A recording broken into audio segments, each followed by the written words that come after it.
Không biết là rau làm sao mà lại héo đi như thế này. Mình chưa gặp bệnh như thế này bao giờ. Vừa rồi thì su hào, bắp cải đều xôn ngọn và không phát triển được. Giờ đến củ cải này nữa cũng mọc được xong lại héo đi thế này. Đất thì rất là tươi xốp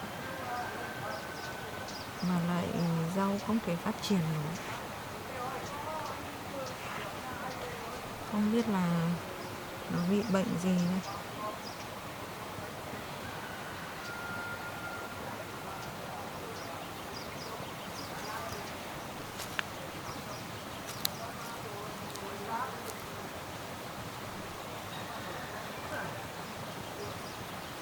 Cả cà rốt này cũng bị, tất cả các loại rau đều bị như thế. Không biết là bệnh gì đây, mình cũng chưa gặp bao giờ nữa. Mình đang định, có ý định là mượn được đất thì mình sẽ phát triển trồng rau sạch để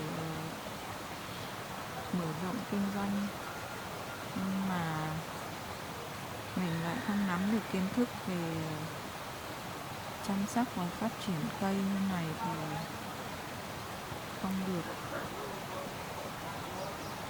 Chắc sắp tới mình phải đi học hỏi thêm để mở rộng kiến thức về trồng trọt thì mới làm được dự án như mình đã ước mơ.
Chắc là do cái bầu đất này bé quá, không đủ cho cây phát triển rồi, nên là hoa bắt đầu có hiện tượng héo.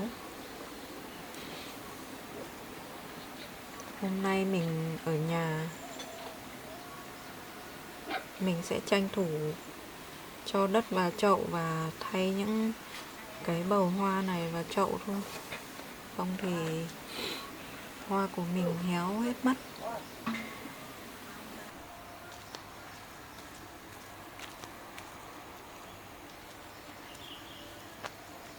Hoài ca ơi! Dạ, cháu chào bác ạ. May quá hôm nay gặp cháu ở nhà. Dạ. Thế hôm nay cháu không đi làm mà cháu? Dạ cháu không ạ, hôm nay cháu thấy trong người không được khỏe nên là cháu nghỉ ở nhà thôi ạ. Thế bác làm gì mà xách nhiều thịt lợn đấy ạ? Thế là thế này cháu, hôm nay ở cái nhà bên cạnh ấy họ mổ lợn ăn Tết, con lợn ngon quá, thế là bác bảo mua mấy cân vào để biếu cháu ăn Tết. Bác còn mua cả thịt lợn cho cháu nữa. Thì năm nay bác nghĩ là chắc Hùng nó cũng về đây ăn Tết chứ nó về nhà nó cũng chỉ qua loa với mẹ thôi, thì bác mua biếu cháu với lại cho Toly với lại Hùng ăn cái Tết cho nó được êm ấm tí. Vâng, thế cháu cảm ơn bác ạ. Cháu mời bác cất đi cháu ạ. Ôi, nặng thật đấy bác ạ. Nặng là cháu. Vâng. Sao bác mua cho cháu nhiều thịt lợn đấy ạ? Ôi, mua nhiều ăn cho nó thoải mái cháu ạ. Cả năm có một ngày Tết đấy mà cháu. Vâng. Thế bác đã để phần ở nhà cho bác ăn Tết chưa ạ? Có rồi cháu ạ, bác để ở nhà rồi. Bác mua chỗ này là cho cháu thắt để cháu ăn mấy ngày Tết cho nó được thoải mái. Vâng, công nhận là con lợn này thịt ngon bác nhỉ? Lợn ngon mà cháu, lợn chăn thả tự nhiên mà. Lợn nuôi lâu năm rồi cháu ạ, ngon lắm. Vâng, cháu nhìn thịt thì cháu biết rồi. Con lợn này rất là ngon. Mà bác còn chia cho cháu cả lòng nữa. Lòng thì bác đi đụng mà cháu. Thế là người ta chia đều cho từng suất một mà. Thế bác cũng tiện thể bác mang vào cho cháu một ít. Vâng. Mà còn xương nữa cháu ạ. Mà hình như nhà cháu chưa mua tủ lạnh phải không? Dạ vâng ạ, nhà cháu chưa có đâu bác. Chẳng thế bác không dám mang vào, bác bảo là cái xương thì nó nhanh hư lắm cháu ạ. Cho nên là bác không mang vào. Thế còn cái thịt này bác biết là cháu đã biết cách bảo quản chưa? Dạ cháu cũng biết rồi bác ạ. Như năm ngoái ấy, cháu với anh Hùng thì cũng mua thịt lợn nhiều để về làm. Thứ nhất là làm lạp xưởng này, xong thứ hai là thịt thì thái thành miếng ra và ướp với gia vị rồi treo lên gác bếp để bảo quản ạ. Thế thì thế làm thế là không bị hư đâu cháu ạ, thế thì tốt quá rồi. Thế thì chỗ thịt này thì cháu cứ bảo quản theo cách đấy là tốt nhất cháu ạ. Vâng, đúng rồi. Bác đem cho cháu nhiều như thế thì cháu cũng phải chế biến để bảo quản thịt, không thì không có tủ thì chắc chắn là dễ hỏng thịt lắm bác. Đúng rồi. Nếu làm như thế thì sẽ bảo quản được lâu mà thịt nó ngon cháu ạ. Vâng.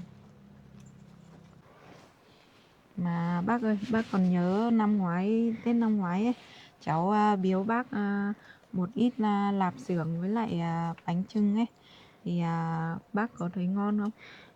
Bác nhớ mà, năm ngoái cháu mang biếu bác ăn ngon lắm cháu ạ.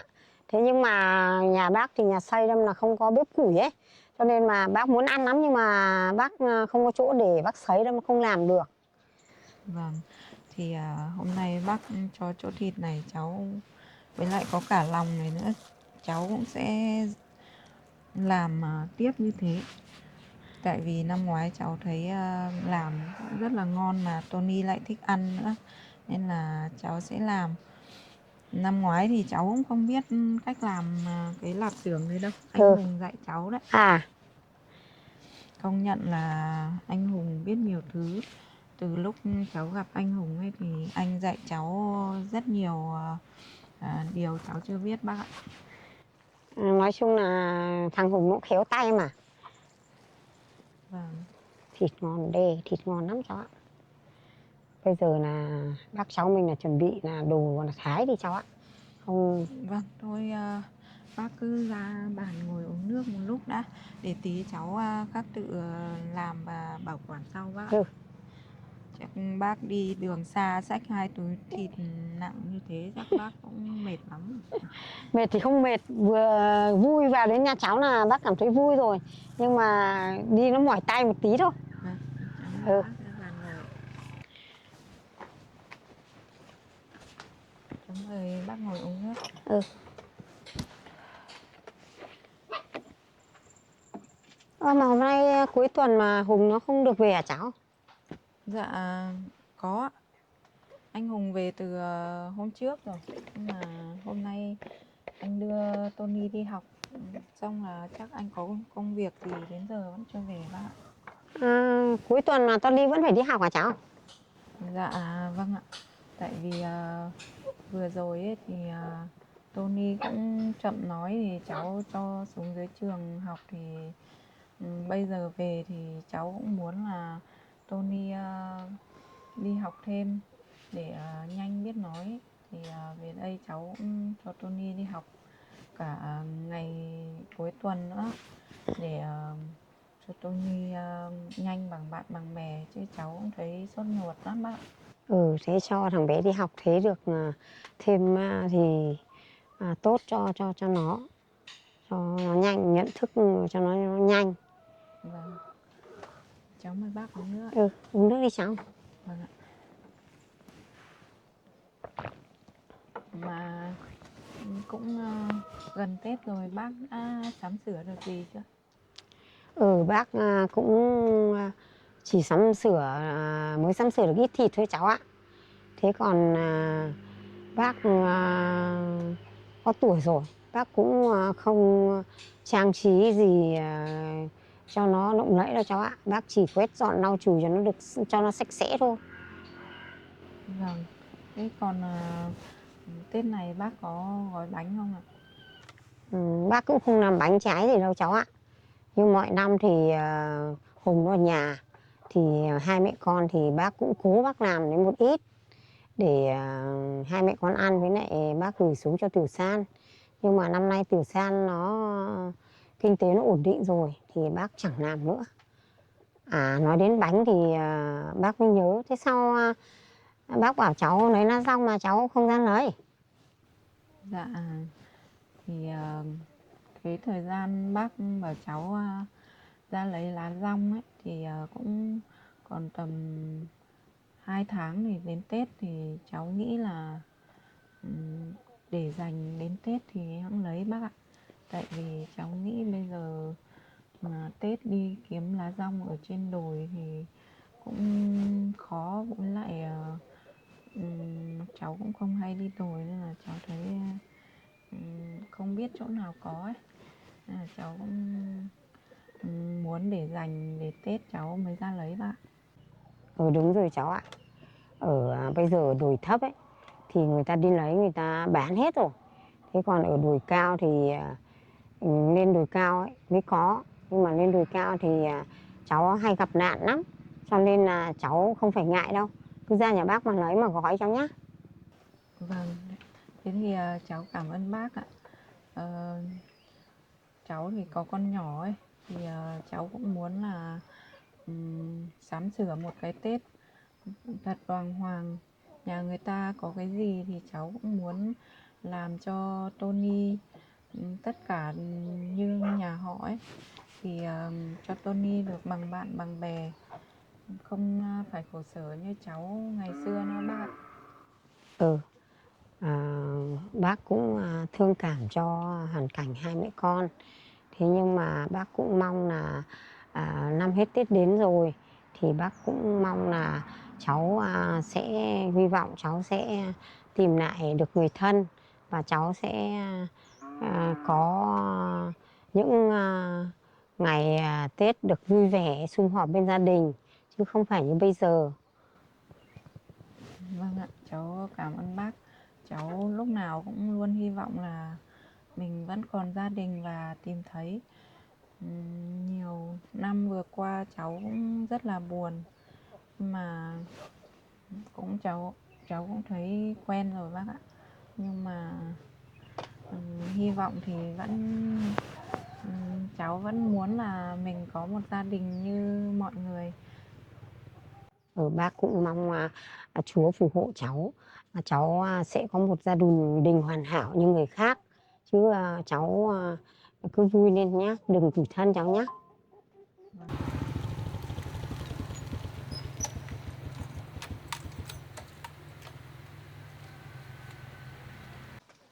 Anh Hùng về rồi kìa bác.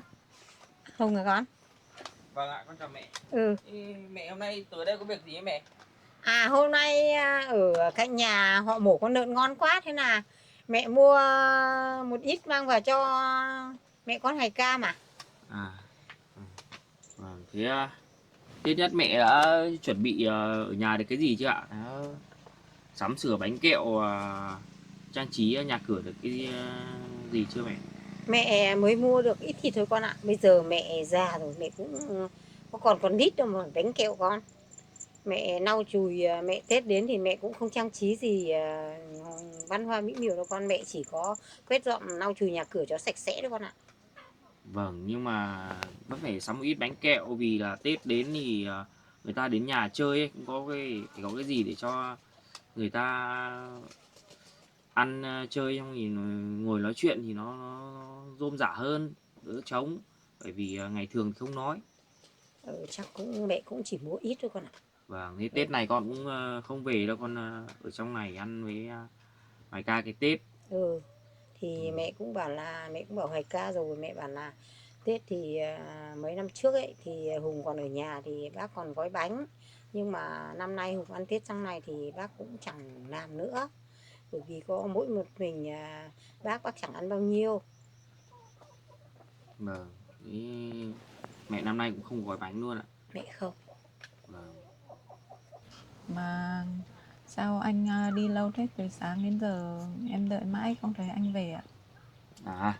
Anh đưa Tony đi học xong anh lại gặp người bạn, anh nói chuyện với bạn một lúc, bạn học lâu ngày không gặp, thế là hai người nói chuyện một lúc lâu xong anh lại về nhà ông bà ngoại của Đức.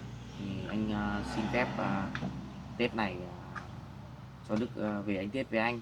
Đấy, cho về ăn Tết với bố một lần, từ trước đến giờ cũng chưa ăn Tết cùng bố bao giờ.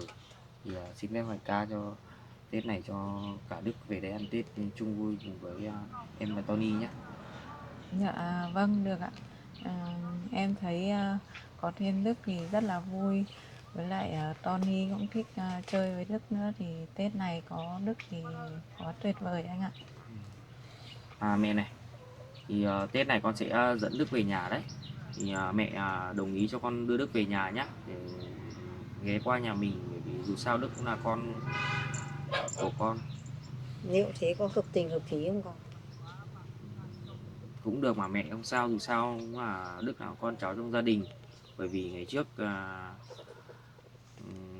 đã bị thiệt thòi nhiều rồi, cũng chỉ vì mẹ với lại mọi người trong gia đình không đồng ý cho con đến với Xuân thì bây giờ Đức mới khổ sở vất vả như thế. Bây giờ con muốn làm một cái gì đấy để bù đắp cho Đức. Thì Tết này con sẽ đưa Đức về, từ giờ trở đi con sẽ bù đắp. Dù sao mẹ cũng biết là Đức là máu mủ của dòng họ nhà mình, không thể bỏ được. Đấy, cho dù mẹ có phản đối đi chăng nữa nhưng con cũng luôn bảo vệ và yêu thương Đức. Từ giờ trở đi mẹ có ngăn cản như thế nào con cũng vẫn phải quan tâm đến Đức. Chuyện này đáng nghĩa ra ấy thì con phải đưa Đức về với mẹ từ lâu rồi mới phải. Nhưng sao con cứ đưa Đức về đây mà con không đưa Đức về ở bên mẹ? Cái chuyện không hợp tình hợp lý ấy thì là bởi vì ngày xưa mẹ ngăn cản giữa con với Xuân, thì mẹ sợ ông bà ngoại lại không muốn cho mẹ gặp cháu của mẹ thôi, chứ còn mẹ không có chuyện gì. Đáng con phải đưa sớm hơn, cho cháu về với bà nội sớm hơn thì mới phải con ạ. Chuyện này mẹ không thể trách con được, vì xưa ấy là mẹ đã can thiệp vào tình cảm con với Xuân. Đấy, con chỉ sợ mẹ vẫn còn giận Xuân mà không ưa thì Xuân sẽ gây ảnh hưởng đến Đức. Đấy, là con cứ phải lường trước như thế, bởi vì mẹ cũng mới thay đổi tính nết thôi, còn chưa rõ là mẹ đã thay đổi thực sự hay chưa. Nếu mà cho Đức ở gần mẹ ấy, con sợ Đức sẽ gặp nguy hiểm, là mẹ không ưa Xuân sẽ ảnh hưởng đến Đức. Đấy, thì từ giờ trở đi Đức ở bên cạnh con rồi thì đi đâu con cũng bảo vệ Đức và cho Đức đi theo. Với lại đấy, như con nói mẹ Tết này con sẽ cho Đức về qua nhà cho Đức biết nhà cửa các thứ, xong là để nghe ra Đức ngôi nhà đấy cũng chính là ngôi của nhà của Đức ấy. Được hưởng thì con sẽ làm như thế. Từ đây con sẽ cho Đức qua lại nhà nhiều hơn. Từ đây sang năm mới là con sẽ làm như thế. Con phải nên nhớ rằng chẳng qua mẹ chỉ có không ưa cô Xuân thôi, chứ còn riêng giọt máu của mẹ thì không bao giờ mẹ bỏ rơi được. Con nói thế là con không hiểu ý mẹ rồi. Bây giờ mẹ đã thay đổi hoàn toàn rồi. Giọt máu của mẹ thì không bao giờ mẹ bỏ được. Mà bây giờ mẹ tính nết thay đổi thì con biết đấy. Mỗi ngày mẹ thay đổi mỗi khác trông thấy. Mà sao con lại cứ nghĩ sai về mẹ? Con phải nên nhớ rằng nếu mẹ không thay đổi tính nết thì không bao giờ mà Tết đến mà mẹ cho Hoài Ca giành giật con ở đây ăn Tết được. Mẹ sẽ cho Hoài Ca không yên ổn để ăn Tết cơ. Nhưng bây giờ tính nết, bây giờ mẹ hoàn toàn thay đổi rồi. Mẹ trở lại con người lương thiện lành hiền rồi. Bây giờ mẹ tu nhân tích đức, mẹ không thể quấy rối như ngày xưa nữa. Thế nên con phải hiểu cho mẹ. Chứ còn lúc nào con cũng nghi ngờ mẹ như thế là không được đâu con ạ. Đúng rồi đấy anh ạ. Em thấy mẹ anh nói cũng rất là hợp lý. Anh nên cho Đức gặp bà nhiều lần vào. Thì dù sao thì Đức cũng không phải là người có tội, thì bà cũng chắc chắn là không ghét bỏ Đức đâu. Với lại em thấy có lần ấy, anh đưa Đức về đây mà có cả mẹ anh ở đây mà anh không giới thiệu bà với Đức thì em thấy anh sai rồi anh ạ. Đấy con thấy không? Hoài Ca còn nghĩ được như vậy. Thế mà con không nghĩ được cho mẹ. Con chỉ có một lần con nhắc là con có con với lại cô Xuân thôi. Nhưng mà chưa bao giờ mẹ được gặp cháu nội của mẹ cả. Mẹ rất muốn gặp cháu nội của mẹ. Nhưng mà con không đưa về thì mẹ cũng chịu. Mong mẹ hiểu cho con, với Hoài Ca cũng hiểu cho anh, vì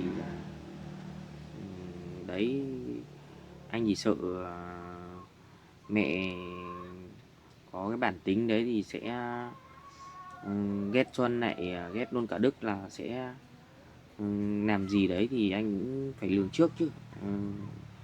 Mẹ cũng phải hiểu cho con cũng phải lường trước, không thì biết đâu mẹ lại giở trò với Đức thì sao. Nhưng ngày xưa thì mẹ chuyện gì mẹ chả dám làm đấy. Nhưng mà con phải nên nhớ là giọt máu cháu nội của mẹ, giọt máu của con, không bao giờ mẹ hại cháu nội mẹ cả. Vâng, nếu thế thì được rồi ạ, con yên tâm rồi. Thì Tết này con sẽ đưa về ra mắt mẹ, với lại sang năm con sẽ cho Đức về nhà thường xuyên hơn. Thôi cứ quyết định như thế đi con ạ. Thế đến Tết này thì con đưa Đức về để cho mẹ được gặp cháu nội của mẹ con nhé. Vâng. Thế mà con cũng biết đấy, con là trưởng họ thì Tết con cũng phải ghé qua nhà để cho nội tộc người ta đến thì để người ta được gặp con. Thế tiện thể thì con về thì con cho Hoài ca về với nhá. Cho Hoài ca với Tony về để ra mắt anh em họ hàng luôn con nhá. Vâng. Thế hôm nào dòng họ nhà mình tổ chức đến nhà ấy, thì mẹ điện cho con một câu để con thu xếp con về. Đến hôm nào mà anh em họ đến thì mẹ gọi điện thì con đưa luôn cả Hoài ca với Tony về nhá. Thế Hoài ca nhá. Đến hôm này thì cháu cố gắng đưa Tony ra nhà bác cùng Hùng nhá. Để bác tiện thể có anh em họ hàng đến ấy thì để bác ra mắt hai đứa với họ hàng. Dạ vâng ạ. Thôi thì bây giờ bác đi về đây để bác còn cắt nhỏ thịt ra, bác cất tủ lạnh để cho nó khỏi hỏng cháu ạ. Vâng ạ. Cháu chào bác. Bác về bác. Vâng. Thôi bác về nhá. Vâng, cháu Thế chào hai bác. đứa cũng đi làm luôn đi, không để lâu rồi không có tủ lạnh rồi thịt nó mất ngon nha cháu ạ. Dạ vâng ạ, cháu cũng đi làm luôn ạ. Thế đi làm nha bác, đi về bác. Vâng, cháu chào bác ạ. Mẹ về nhá. Con đi làm đi.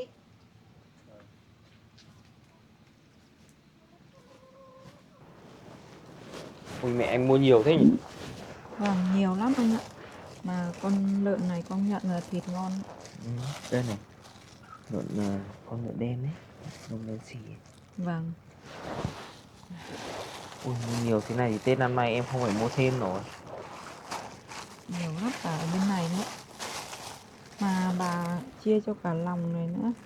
Hay là mình lại làm lạp xưởng như năm ngoái anh dạy em làm đi. Làm đấy ăn ngon mà. Với lại đằng nào cũng phải treo các bếp thì mới bảo quản được. Đúng rồi.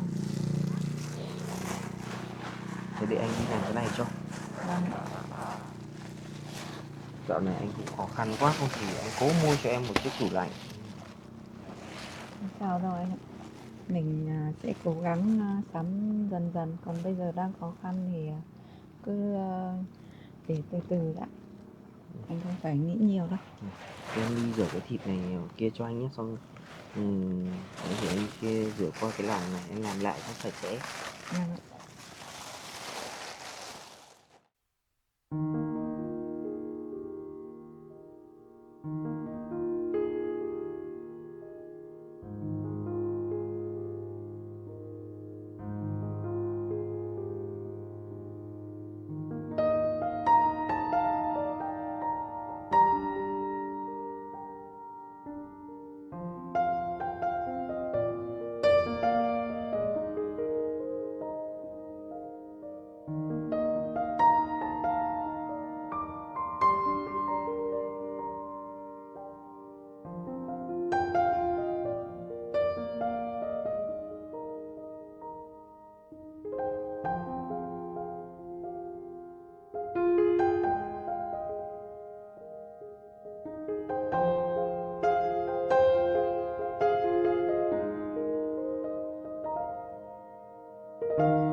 Bang này nếu mà để làm hết lạp sườn thì nhiều quá Hải ca nhỉ.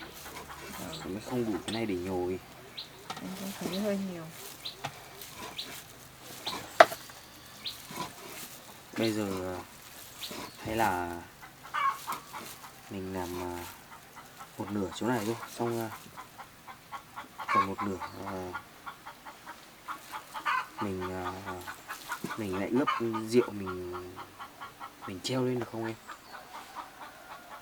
Vâng, cũng được ạ. Em ướp cái chỗ thịt ba chỉ kia rồi. Nhưng mà nếu mà nhiều quá cái lạp sườn ấy thì ướp thêm vào đấy cũng được anh ạ.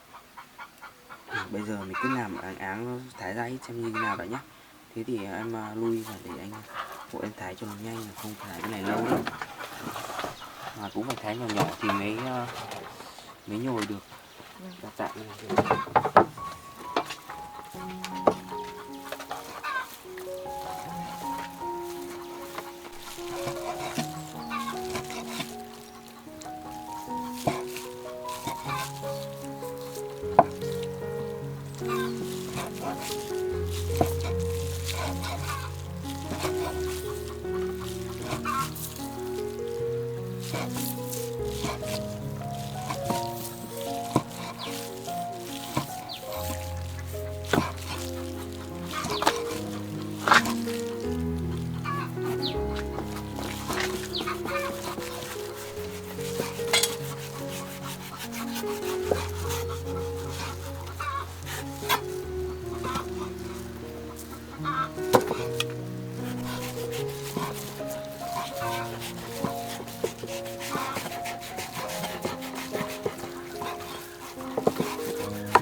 Cái Tết này em thích đi chơi ở đâu không? Để anh đưa đi, anh đưa cả Đức, cả em và con đi đi.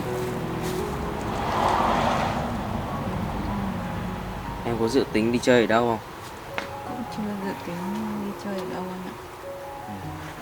Tết này nhiều lễ hội lắm, thì rất nhiều chỗ để chơi.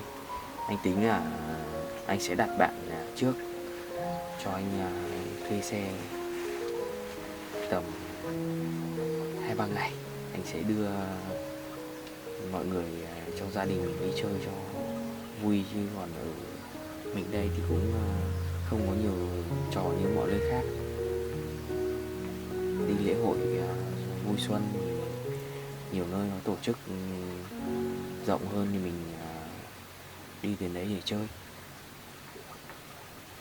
Em thì cũng chưa được đi chơi lễ hội nhiều. Như năm ngoái thì anh chỉ đưa đi một lễ hội đấy.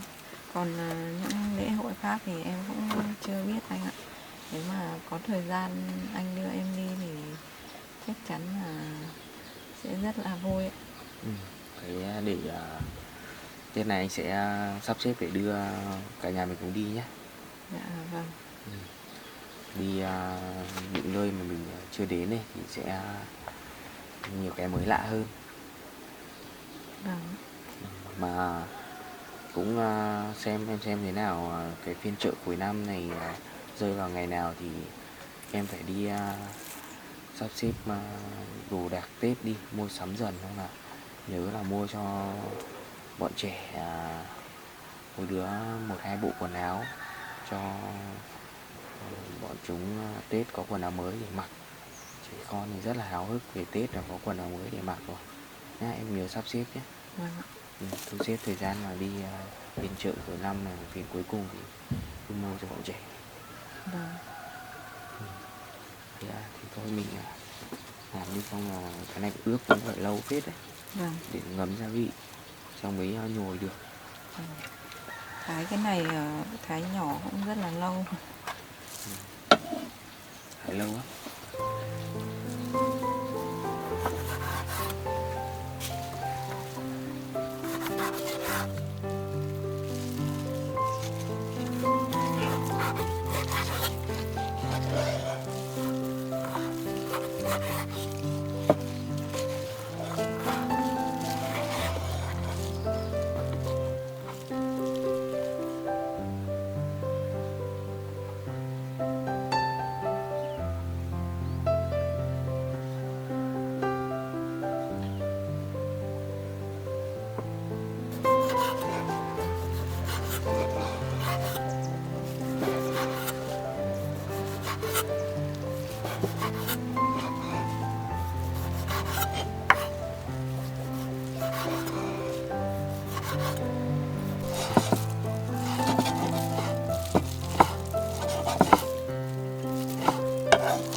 Được chưa Hồng Ca?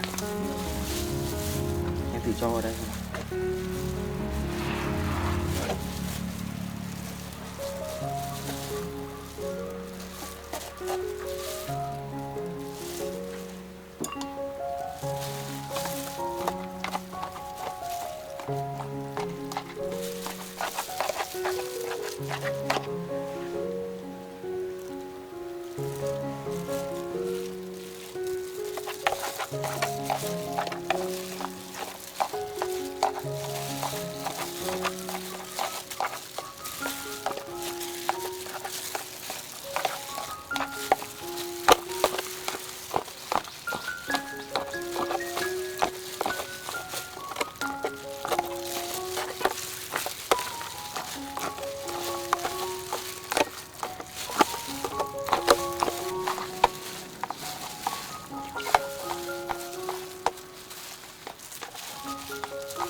cầm ra.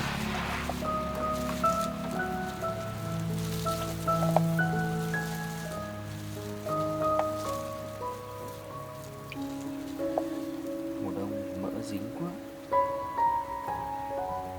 cho găng tay thì không làm được.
Thế là xong xuôi hết rồi anh nhỉ?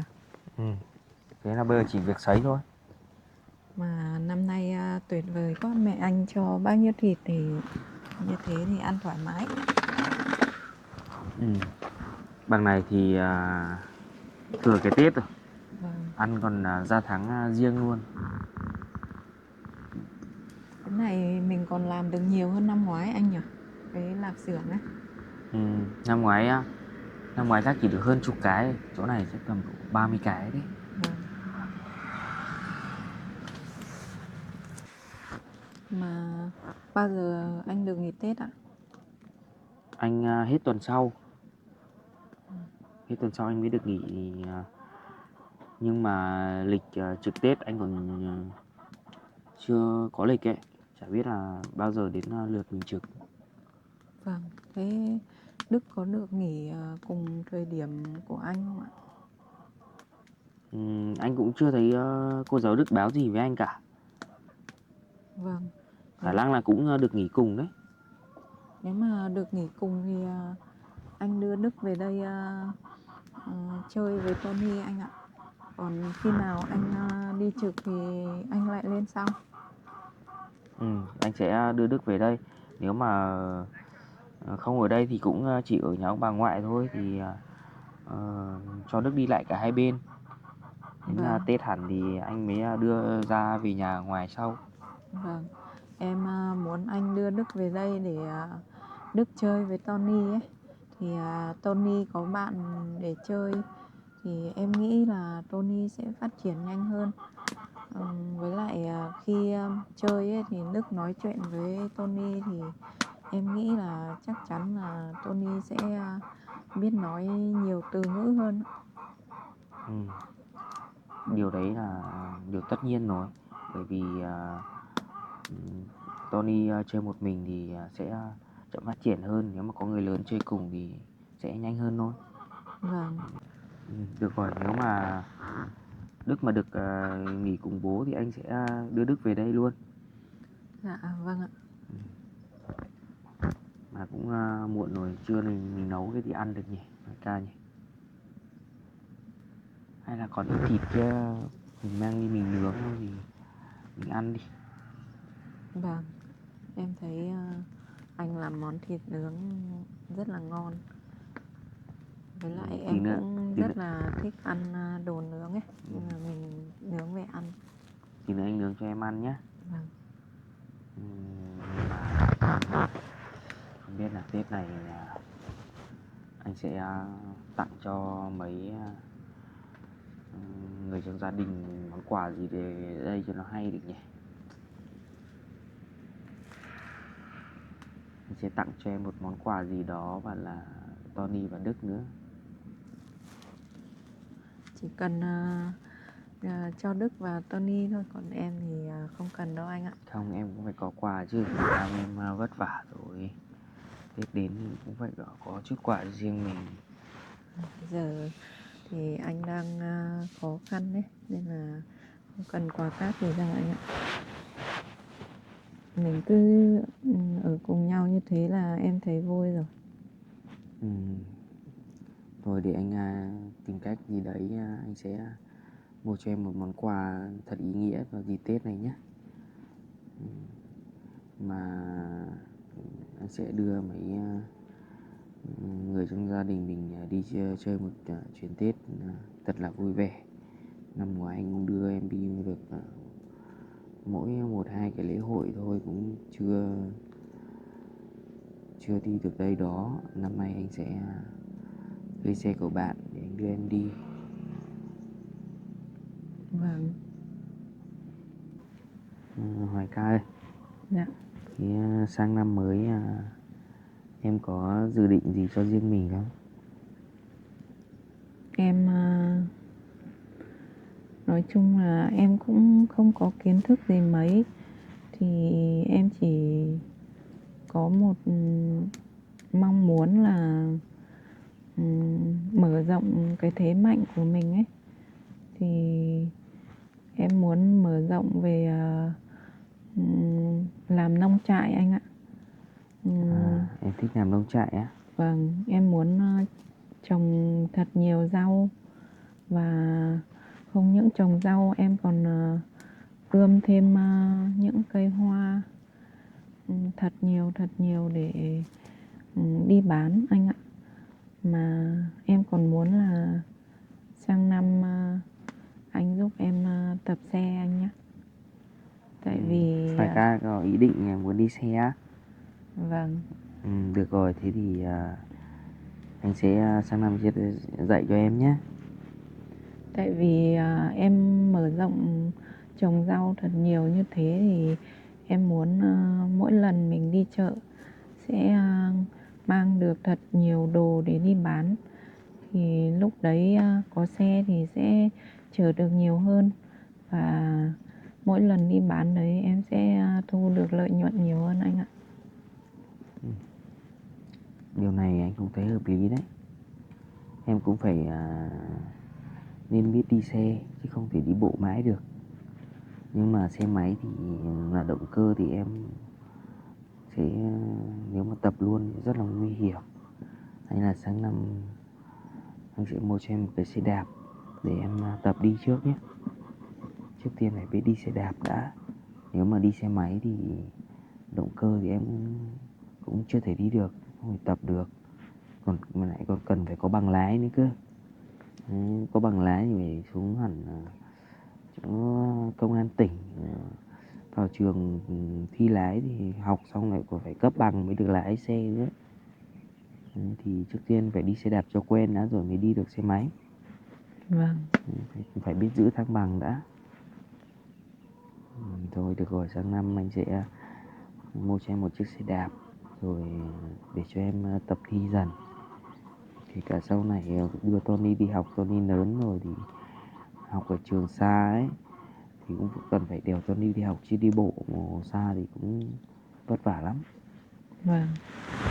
Mà dự định là thế thôi anh ạ, nhưng mà em thấy mình còn hiểu biết ít lắm. Không chỉ trồng trọt này không chỉ đơn giản đâu anh ạ, nó cũng khó lắm. Tại vì là em muốn trồng được ít rau hay là cây hoa ấy, thì nó lại bệnh hoặc là có nhiều vấn đề khác thì em cũng vẫn chưa nắm được nhiều, nên là chắc em phải học nhiều thứ. Em mà xác định làm em phải đi học qua trường lớp thì mới biết được em ạ.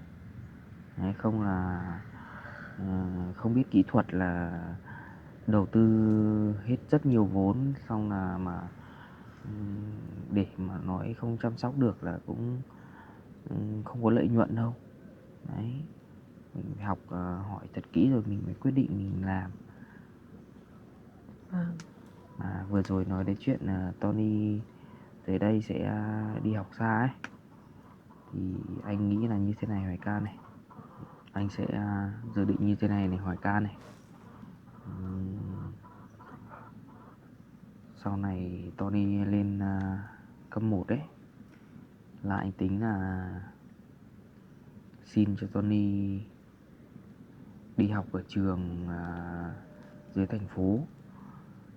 Bởi vì trên vùng cao mình ấy là có một cái ngôi trường ở dưới thành phố, là những bà con dân tộc thiểu số muốn đi học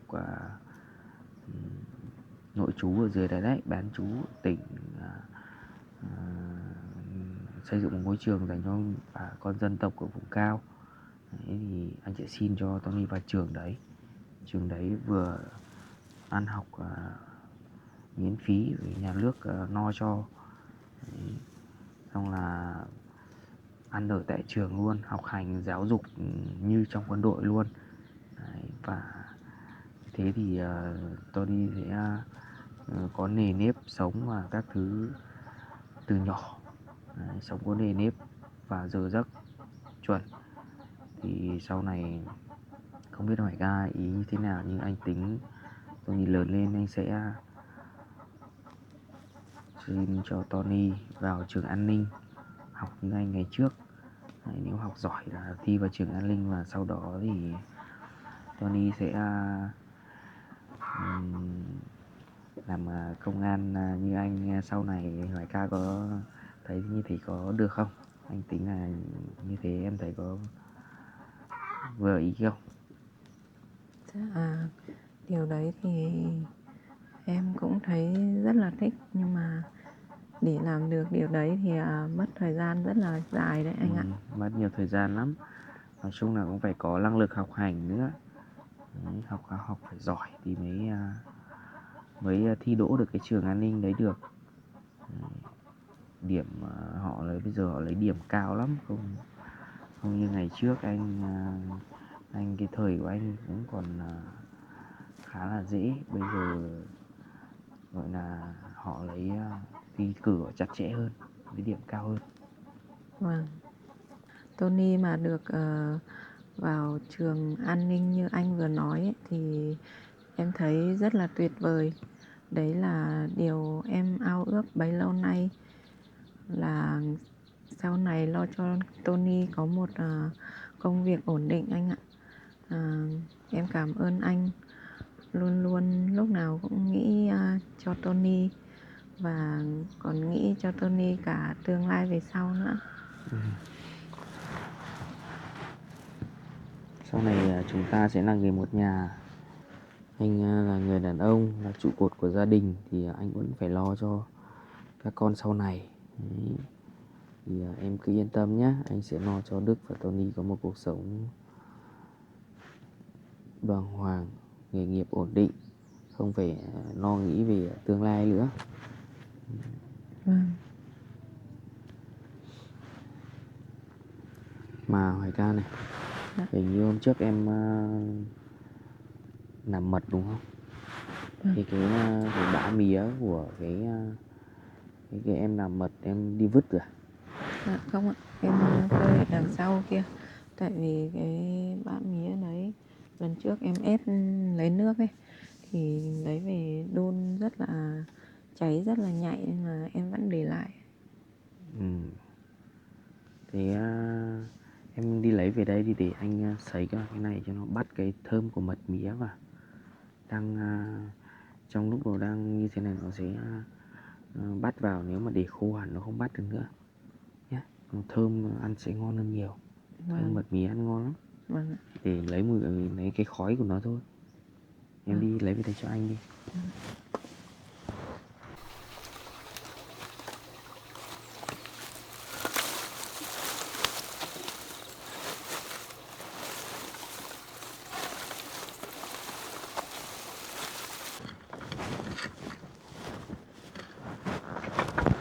Ôi, đấy phải có cái này mới tuyệt vời, cho ít một thôi.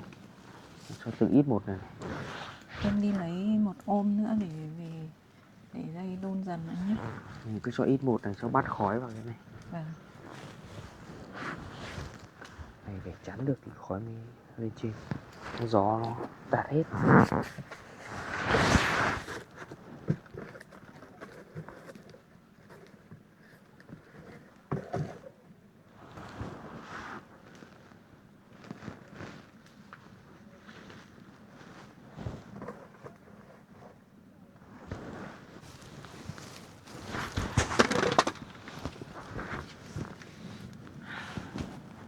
Công nhận là đốt cái bã mía này mùi thơm thật anh nhỉ.